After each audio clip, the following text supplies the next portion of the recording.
नमस्कार। आज हम पढ़ेंगे क्यूमुलेटिव परसेंटेज कर्व या ओजाइव। क्यूमुलेटिव परसेंटेज कर्व बनाते समय किन किन बातों का हमें ध्यान रखना चाहिए और इसको किस तरह से बनाया जाता है, आज हम ये देखेंगे। तो आपको यदि वर्गांतर जो है वो इंक्लूसिव फॉर्म में दे रखा है, तो सबसे पहला स्टेप जो है वो है कि आपको इसको एक्सक्लूसिव या प्योर क्लासिफिकेशन में कन्वर्ट करना है। दूसरा पॉइंट ये है कि जो हमारी आवृत्तियां दे रखी हैं उनको हमें क्या करना है, क्यूमुलेटिव फ्रीक्वेंसी में कन्वर्ट करना है। और क्यूमुलेटिव फ्रीक्वेंसी जो बनाते हैं, हम कन्वर्ट करते हैं, उनको हमें क्यूमुलेटिव परसेंटेज आवृत्ति या फ्रीक्वेंसी में कन्वर्ट करना होता है। तो सबसे पहले हम ये स्टेप करेंगे। तो जैसे कि मैंने पिछली वीडियो में बताया था कि हम किस तरह से संचयी आवृत्ति बनाते हैं। सबसे पहले शुरू करेंगे नीचे से। तो जैसे 1 है, 1 + 3 तो आता है 4, 4 + 7 11, 11 + 12 हो गया 10 एंड 10 20 23, 23 + 9 आपका हो जाता है 23, 24 25 26 27 28 29 30 31 एंड 32, 32 + 3 हो जाता है आपका 35, 35 + 3 हो जाता है आपका 38 और 38 + 2 हो जाता है आपका 40। तो ये आपका हो गया क्यूमुलेटिव फ्रीक्वेंसी। अब इस क्यूमुलेटिव फ्रीक्वेंसी को हमें कन्वर्ट करना है आपके संचयी प्रतिशत आवृत्ति में। संचयी प्रतिशत आवृत्ति में कन्वर्ट करने का एक फॉर्मूला होता है और वो फॉर्मूला है आपका, आप लिख सकते हैं यहाँ पर, cumulative frequency upon n into 100। यह है आपका क्यूमुलेटिव परसेंटेज फ्रीक्वेंसी कैलकुलेट करने का फॉर्मूला है, cumulative frequency upon n into 100। तो हमें पहले n जो है वो पता होना चाहिए, जो कि हमारा 40, n हमारा क्या है 40, ठीक है। तो n हमारा 40 है।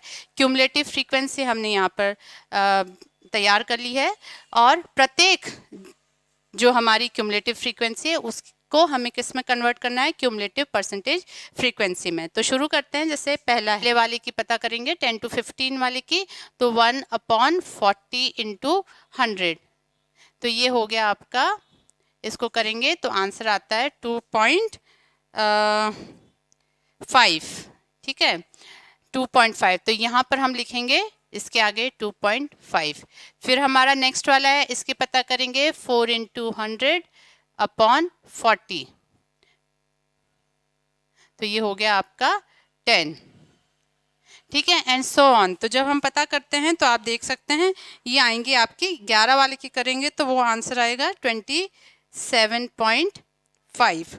फिर आगे 57.5, फिर 32/40 इंटू 100 करेंगे तो आपका आएगा आंसर 80.0।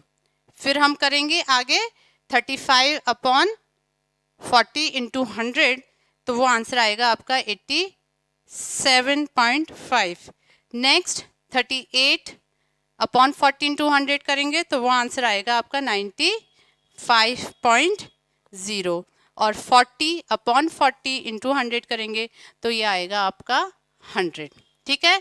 तो इस तरह से हमको क्या करना है, क्यूमुलेटिव परसेंटेज फ्रीक्वेंसी पता करनी है।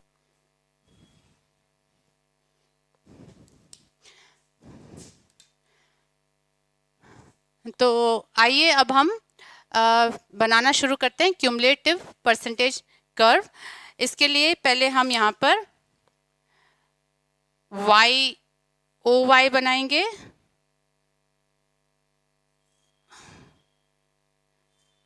और OY के ऊपर हमें क्या प्लॉट करना है, क्यूमुलेटिव परसेंटेज फ्रीक्वेंसी, तो उसको हम नाम देंगे क्यूमुलेटिव परसेंटेज फ्रीक्वेंसी। अब आप देख सकते हैं कि हमारी जो क्यूमुलेटिव परसेंटेज फ्रीक्वेंसी है वो स्टार्ट हो रही है 2.5 से 100 तक। तो यहाँ पर हम इसको डिवाइड करेंगे कितने में, जैसे 10, 20, 30, 40, 50, 60, 70, 80,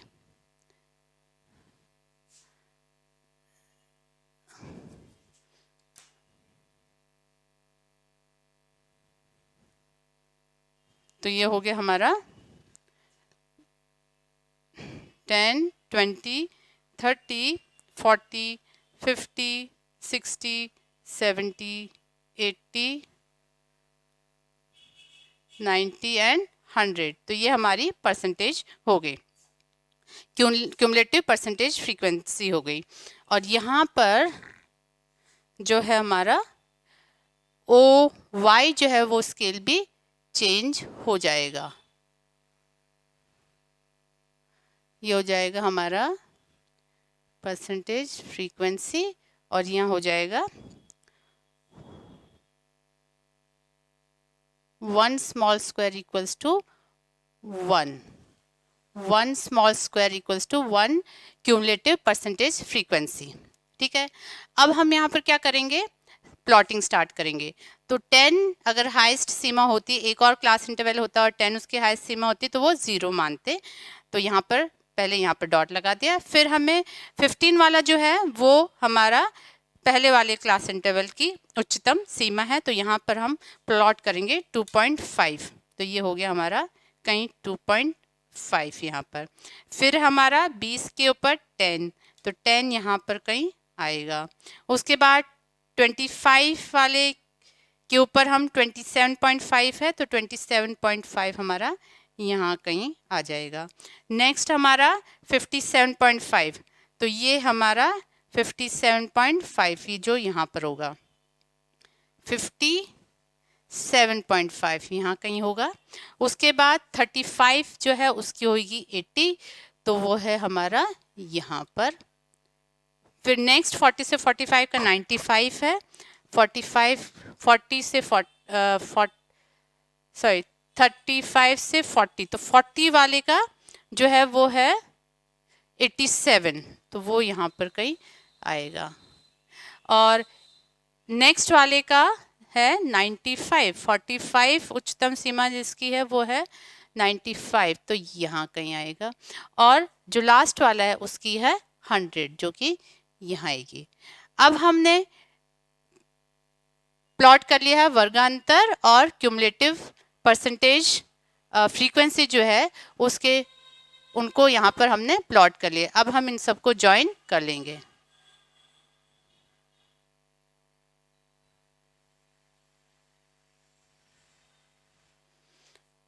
तो ये क्या है, ये बन गया हमारा क्यूमुलेटिव परसेंटेज कर्व, या जिसको हम ओजाइव भी कहते हैं। जब हम संचित आवृत्तियों को प्रतिशत में बदलकर वर्गांतरों की उच्चतम सीमाओं पर प्रदर्शित करते हैं, जैसे कि मैंने अभी बताया, तो इस पर्टिकुलर जो रेखा चित्र हमने बनाया है इसको हम क्या कहते हैं, क्यूमुलेटिव परसेंटेज कर्व या फिर ओजाइव। इस पर्टिकुलर रेखा चित्र के माध्यम से हम लोग परसेंटाइल और परसेंटाइल रैंक दोनों आसानी से ज्ञात कर सकते हैं। Thank you.